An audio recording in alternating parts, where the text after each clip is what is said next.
Call this Finance Committee meeting to order. We have a new council member present that'll be sworn in ceremonially at the council meeting, but she is able to vote. Miss Reggie Hare, welcome. Welcome back again. You were on a while ago. I can't remember what year that was. What year was that? 2003. 2003. That's scary that I can remember that. That means I'm old, I guess. But welcome. The first item we have on the council, the finance agenda is assignment for request for council action. We have several for the finance committee. We have 22001 budget amendments, 222 expenditure of software solutions annual support, 223 12-hour assist for patrol officers and sergeants, police department, 224 expenditure for Central Square maintenance agreement for the police, 225 expenditure of 15,000 MNJ technologies for the police, 22.6 expenditure over 15,000 advances law enforcement police, 22.7 authorization for land negotiations 2,000 Medina Road, and 22.8 cooperative purchase ARPA funds Musco Lighting Reagan Park Field number 4. The first item we have is 21-263 developer agreement between the city and 5990 Branch Road LLC. Mrs. Marshall, is this you? Yes, thank you, Mr. President. Happy New Year, by the way, too. So this started out back in December as a memorandum of understanding between the city and 5990 Branch Road LLC, which is part of Project Expert Crane, for infrastructure improvements where the city was going to pay for all the improvements up front and have an agreement for the company to reimburse the city on the sanitary sewer, water lines, water fittings, and things of that nature. Then when they came to the last finance committee meeting, as you'll recall, they came up with a new idea where their engineering firm would pay for those items up front instead of having us pay for them, but in coordination with city engineer Patrick Patton. And of course, they have to provide plans to Mr. Patton as well, which I think we're still waiting on the plans. So I said the best that we could do was put together at least a draft agreement to get this in front of council for review. And I'd like to make this subject to the law director's review and approval. Mr. Huber, I don't think he's here today. And then also subject to engineering review. However, with that said, when I was reviewing the draft, there is one modification in the construction agreement, item number 3, where it talks about the storm sewer and ditches. That's an item that the developer is not going to be responsible for. That's something that we would be doing on the city end. So I don't know if Patrick had anything else he'd like to add. We did recognize that, and I think the intention when the agreement, when it was revised, was to note that the city would be doing those improvements. Maybe we can reword that to be clearer, but yeah, that we don't anticipate they would do the ditches or storm sewers. That would be part of our roadway project. I think from a council's perspective, I think we're all on the same page with respect to what needs to be accomplished with respect to the project with the group and the crane facility. So I think what we could do, of course, is approve it subject to the law director approval, and the modifications can be made to the agreement that need to be made to reflect the deal that we all understand it to be. Does that make sense to everybody here? Mm-hmm. Well, I think that makes sense, and I think the company was looking for that kind of direction because they're trying to finalize the negotiations with the property owner. And so this is, a part of that because they have to know how much money they're going to be putting up front for the infrastructure improvements. So I think if we can, have a motion subject to the law director's approval, that'll accomplish the goal that we want to achieve here. Yes. I'll make a motion subject to move forward with this agreement, subject to final approval of the law director and any modifications that he recommends. Second. Is there any further comment or discussion regarding the deal, I guess, or the relationship that's being generated by this agreement with the developers? Anybody? Okay, all in favor? Aye. All opposed? Motion carries. Okay, thanks, Kimberly. Thank The next item is 22-1 budget amendments. The first one we have is a donation. And then, of course, Keith, you want to Well, Ed would know more about the donation, but obviously we need to appropriate the funds in order to be able to spend them. Well, I wouldn't be Ed, I think this is Larry, right? Okay. Thank you, Mr. President. Yes, we did get a $1,000 donation from FBC Chemical. We haven't decided what we're going to do with that yet. That's pretty common for them when they're able to do it. They do that. Great. Typically annually. Thank you. Okay, thanks, Chief. Any questions? Move to approve. Second. All in favor? Aye. All opposed? Motion carries. And the next one is 2022-3 ARPA Project Bicentennial Sales. Keith, you know about this one, I think. When those sales are made, again, we need to appropriate the funds in order to be able to spend them, and then the other one is the grant project. Okay, any questions? Move to approve. Second. All in favor? Aye. All opposed? Motion carries. 22-2 expenditure for software solutions, the annual support contract. Keith? Can we go back to that first appropriation adjustment? The reason I said police, I didn't recognize that Larry signed it, but the account number is listed as 106. That's police. It should be 107 as fire. Yes, thank you for catching that. Are we using it for you? No, we're not. No, he's got enough money. Okay, with the correction of that typo, put 107 as the account. So that should be, okay, Yes. that's why I said police, because it said 106. So yeah, I So look pardon at me that for now, I see it says 106. I thought maybe he was helping you out. I wasn't looking at who signed it, I was just looking at the account number. All right, this is the annual support for SSI. The seat licenses are so for consecutive seats as different departments can look up the information that they need. Any questions? Mr. President? Mr. Rose? Keith, where are we with the budget The- software? And The budget software should be functional for this year. I don't anticipate any problems. We have our first round of budgets in March, and we should be up and running for it. Okay, all right, thank you. Any other questions? Move to approve. Second. All in favor? Aye. All opposed? Motion carries. 22-3, 12-hour shifts for patrol officers and sergeants for the police. Chief? Thank you, Mr. President. The Sergeant Union and the Patrol Officers Union would like to try out a 12-hour shift period. This will be a temporary trial for 6 months. The reason we're having to amend the contract and enter into a memorandum of understanding with the two bargaining units is because they currently have 10-hour shifts in their contract as it is now. Both the mayor and I are agreeable to this trial period for 12-hour shifts. We requested the emergency clause because we would like to begin this trial on February 13th, which is the beginning of the pay period for that period there. The only question I have, I remember we talked about this, was about 10 years ago. I mean, there was a big discussion between 8-hour shifts, 10-hour shifts, and 12-hour shifts. And I think the 8-hour shifts was kind of, like everybody kind of liked that because there's 24 hours in a day. The 12-hour shifts, of course, there's 24 hours in a day. And I think we went to the 10-hour shifts, and I don't know if we were all happy with that because of there's not 30 hours in a day or 20. And there was an issue about half shifts or something. I think that was a discussion way back when. There's an overlap on the 10-hour shifts. Right.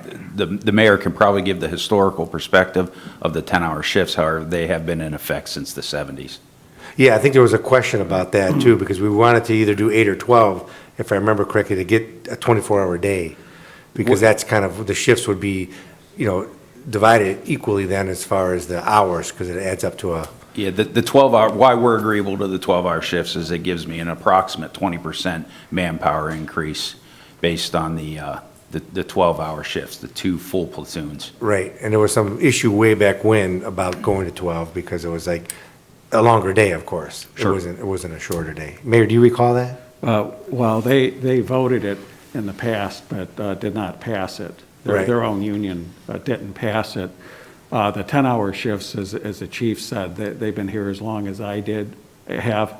The former administration, over my objections as the chief, let them put the 10-hour shifts in the contract, which then makes it something we have to bargain to remove. Right. In this case, it's the reverse. It's the union requesting to permit us to do this trial period, and then if we're happy and they're happy, after we do the trial period, then we're actually going to get into negotiations this fall for the next 3-year contract, that would be a perfect time, even if we have to extend the trial period to get through those negotiations. But if it works for them and it works for us, I agree with you, having the depth that the chief is talking about, because really you're taking those other shifts and dividing them up now between the others. And then there's a rotation to avoid overtime. So they're not working all 12 hours in a 2-week period. They have an 8-hour shift too, so it ends up to be 80, because we didn't want to be exposed to a bunch more overtime. And the Fair Labor Standards does have a provision for safety forces, police, fire, and EMS to permit this. If I remember correctly, there was a study done on this or something back then that talked about all this. I think not by us, but I think by the state of Ohio. There was somebody, all the different, police stations throughout, they were all talking about this. This was an issue back in the day, if I recall correctly, that everybody tried to look at to see what was better, what would work better for different size departments and stuff like that. So, yeah.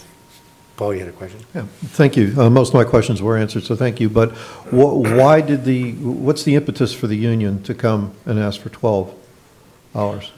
I think the main motivation behind this is that as it currently stands on the 10-hour shifts, the most senior officers are the only ones that get the weekends off. And they're, with the 12-hour shifts, it alternates. Okay. So you have the day shift, which will be 6 a.m. to 6 p.m., the night shift, 6 p.m. to 6 a.m., and each of those 12-hour shifts will have 2 platoons assigned to them, and then they alternate their days on and off. Okay. So the younger officers will get every other weekend off. Okay. All right. Thank you. Any other questions? Denny? I really don't have a question, I just have a comment. My concerns, and I have nothing to do with this except my comment, my concern would be the safety aspect. When you're 20 or 30, to work a 10 or 12-hour shift is not that difficult. But you get into the officers that are 40s, 50s. 40s. I don't think there's too many of them that's in their 60s, but 40s and 50s, it becomes more difficult, and not so much physically, but I'm talking mentally, to make decisions. So I don't know what you'll have in place to monitor that. I don't disagree with the rotating weekends. That doesn't bother me.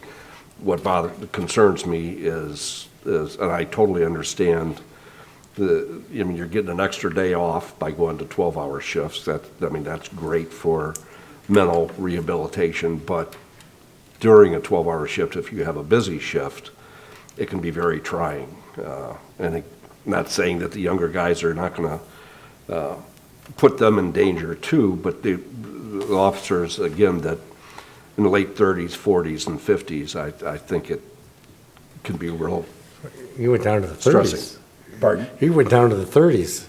You're making me feel like I can't Well, even I can function. tell you. I'm gonna need a cane to get out of this chair by the time you're done. I worked a 24-hour Right. shift for my entire career, and I loved it when I was 20 and 30 and even into my 40s. After that, it got to be. Oh, man, 24 hours. Is a I mean, lot. my career, we worked 24 hours and had 2 days off. There was until I hit 50, there was never a time that I didn't have a B job, or sometimes 2 B jobs. After I hit 50, I literally needed my 2 days off to recuperate, so. This schedule is not something unusual for us. I share your concerns with officer fatigue, of course, but the 12-hour shifts, as you pointed out, give much more downtime than the 10-hour shifts or the 8-hour shifts, so they have more time to rehabilitate and spend time with their family. But this is not something unique to us. Several of the departments surrounding us are on 12-hour shifts, and it is trending in that direction for law enforcement here in the state of Ohio as well as nationwide. Okay. Thank you. So if I may, also, Councilman Simpson, what we're doing now is, after the 10-hour shift, because the next shift may be too light, we're having people stay over 2 or 3 or 4 hours until the next shift comes in, or splitting that shift in half, 5 hours and 5 hours. So now instead of 12 hours, it's 15 hours.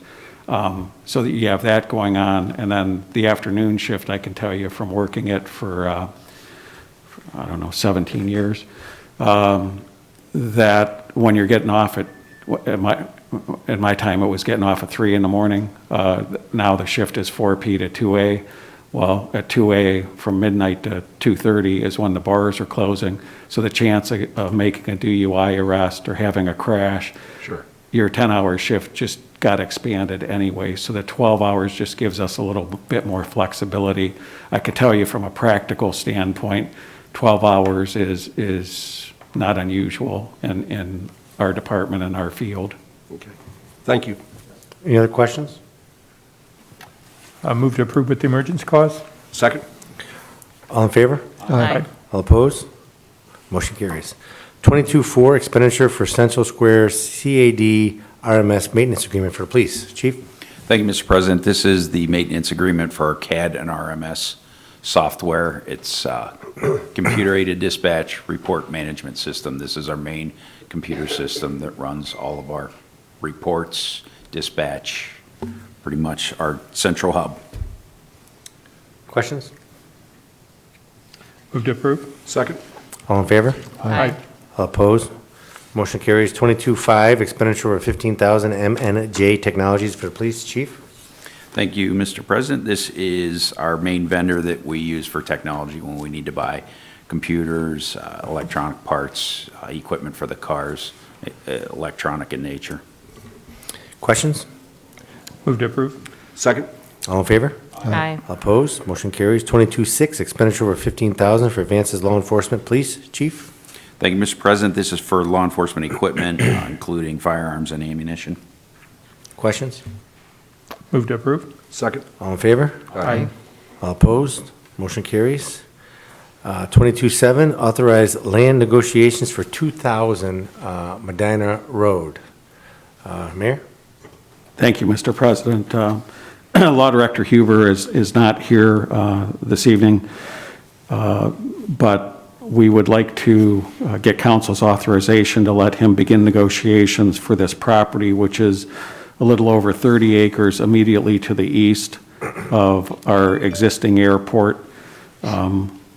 The benefit of this would be not only to lengthen the runway to permit smaller jets, but also to increase land available for hangar space to generate more revenue to try to make the airport into a self-funding operation versus the city or flight services having to supplement it to try to keep our heads above water. We would come back to council once a negotiated price is reached. So this is not permitting us to enter into any agreements, but just try to get this process started. And then also, my understanding is we can work with the FAA in the long run to try to get reimbursed. Correct. Mr. Huber has had a number of conversations, and while they won't give us a guarantee, what we have to do is modify the master plan to include this and to show the benefit of the region to having the airport expanded onto this property. And if the FAA, first they have to approve the master plan.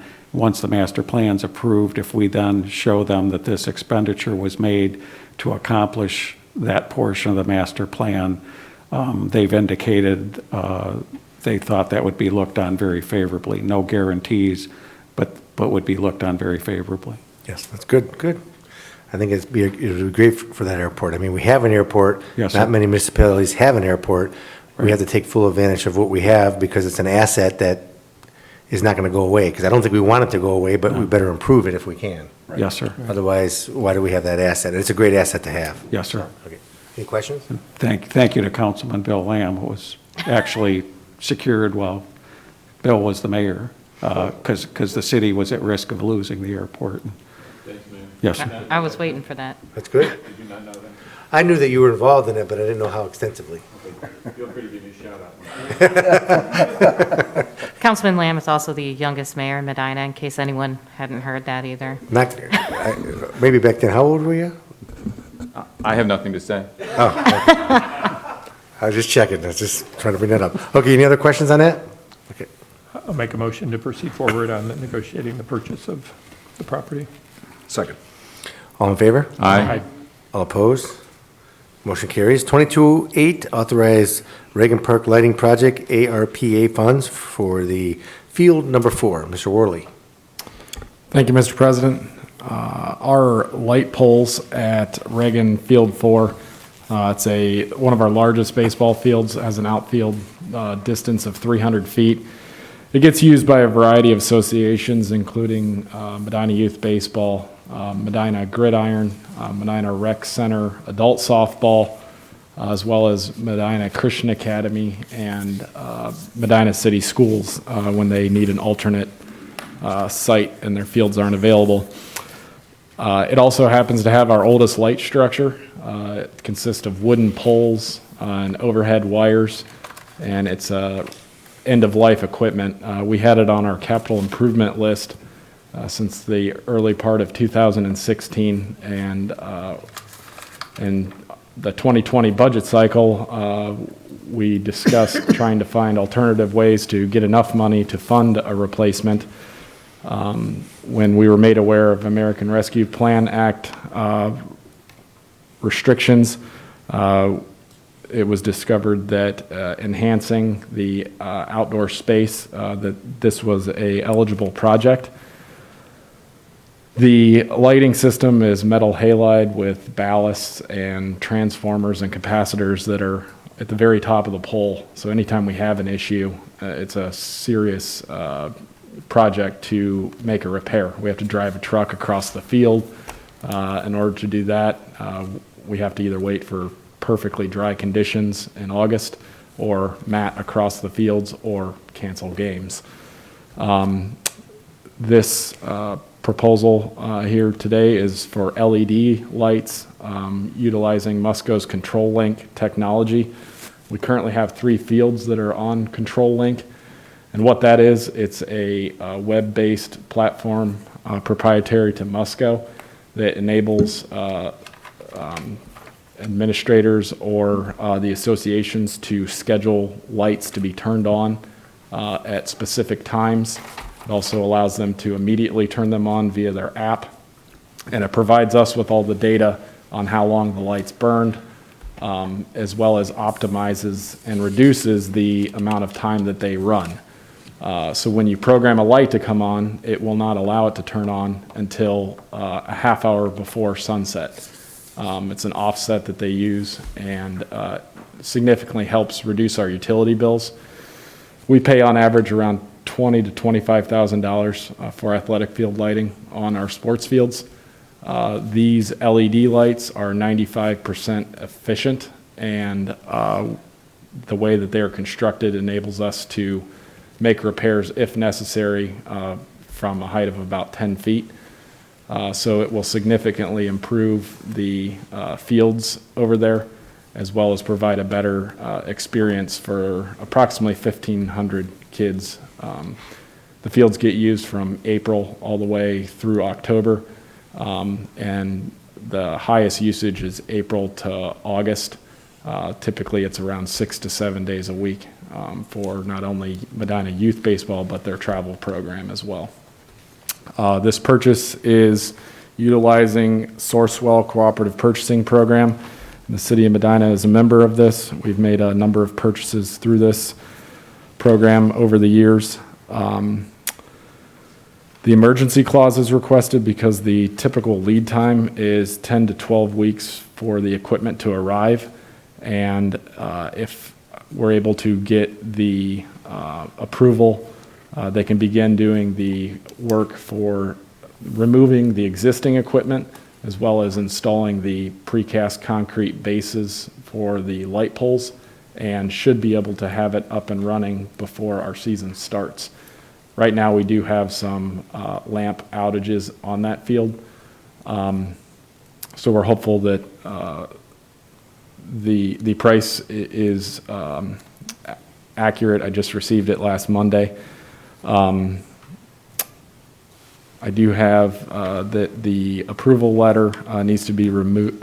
The approval letter needs to be signed by Mayor Hanwell once the specifications are reviewed by not only the law director, but the building official and the city engineer. What would you do with the old poles and lights? They, in their quote, they included removal of the equipment, so it would be removed and disposed. The utility poles will probably request to stay at our facility for use for other projects. Questions? Move to approve with the emergency clause. Second, including emergency clause? All in favor? Aye. All opposed? Motion carries. Okay, I don't think there's anything else to come before the Finance Committee meeting, except that we have to recess into executive session. So, Mr. Shields? I will make a motion at 6:25 PM to go into executive session for two purposes. The first is to consider the employment of a public employee or official, and the second one will be conferences with counsel for the city concerning disputes involving the city that are subject to pending or imminent court action, to Second. include just the mayor. Second. Will clerk please call the roll? Lamb, Yes. Rose, Yes. Shields, Yes. Point, Yes. Simpson, Yes. Fair, Yes. Hazelton. Yes. Motion passes. We'll be recessing into executive session to discuss what Mr. Shields mentioned. We'll be reconvening into the finance meeting, taking no action from any item discussed in the executive session, and adjourning from finance and moving on to council. We are now in recess.